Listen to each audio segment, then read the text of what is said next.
game, man. SEC's fun, great atmosphere, great crowd. Glad we were able to get out of here with a win. Hard-fought game, both teams. There's a lot of Auburn people here. That's still a great fight either way. A&M people here, gig 'em. Great win.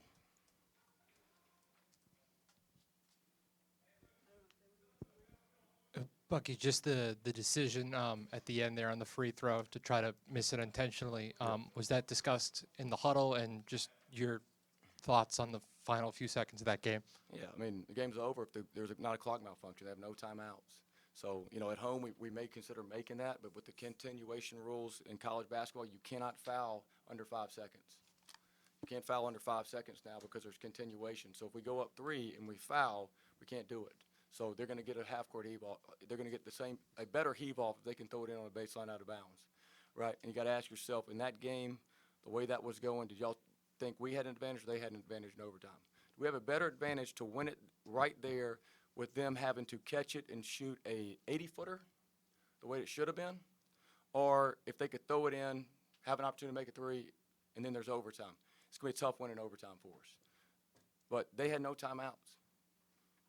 So that's got to get corrected right there just with what happened at the clock, because if we thought there was any way for the game to be stopped with the review or with the clock went too early, which is what they were saying, that's the only way for the game to be stopped. It's the only way we could lose the game pretty much, unless they're going to make a 75-footer.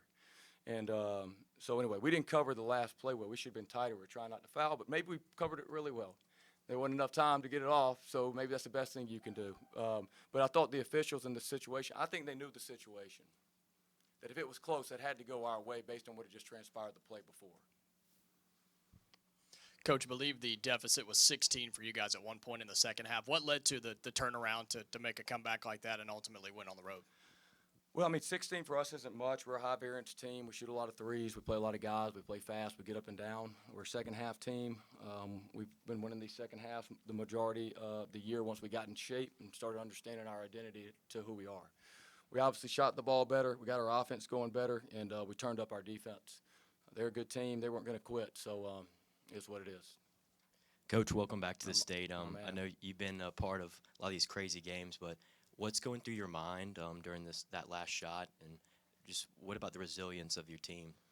Yeah, I mean, the last shot was it was unbelievable, everything that had gone on up to that. But just because I could not believe the game was not over. I just couldn't believe. All of a sudden I look up and there's a sideline out of bounds. Like that was with no timeouts. That was crazy. And I mean that you never see that, or you never would elect to do what we did in that scenario. But end of the day, I don't want to take away, make it one play or not. Our guys fought hard tonight and played good basketball. Look, we're playing good right now. We lost arguably our best player, Mackenzie Mbako. He missed the first start of the season. 2 of our 3 losses have been without him. And right now we've won 10 of our last 11. Our only loss was to SMU, a top 25 team in overtime. So that's what I care about. We keep playing good basketball. Like you mentioned, you spent a lot of time, you've won a lot of games in the state. Was this one, this being your first time back, this one a little extra special for you? It felt good. I mean, I got good memories here. We won a lot of high school games here. We won some college games here. I like the people of Auburn. I got a lot of good friends here I got to see before the game. The Pearls mean a lot to me. I've had my players play here at Auburn. I like the university. But I'm at Texas A&M. I'm going to fight with my guys. But I wish them luck when we're not playing. Glad we don't have to play them again. Is there anything else for Coach?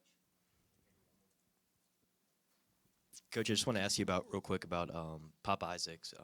How much does he contribute to this team, and how has he grown for you this year?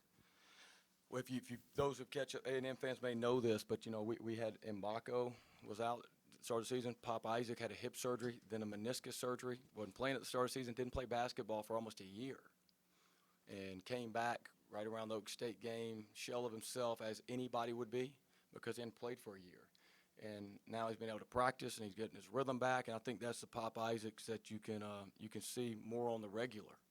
And what you did get to see, though, with Mbako was out early and Pop was out early and not playing as many minutes, these backups got a lot of experience.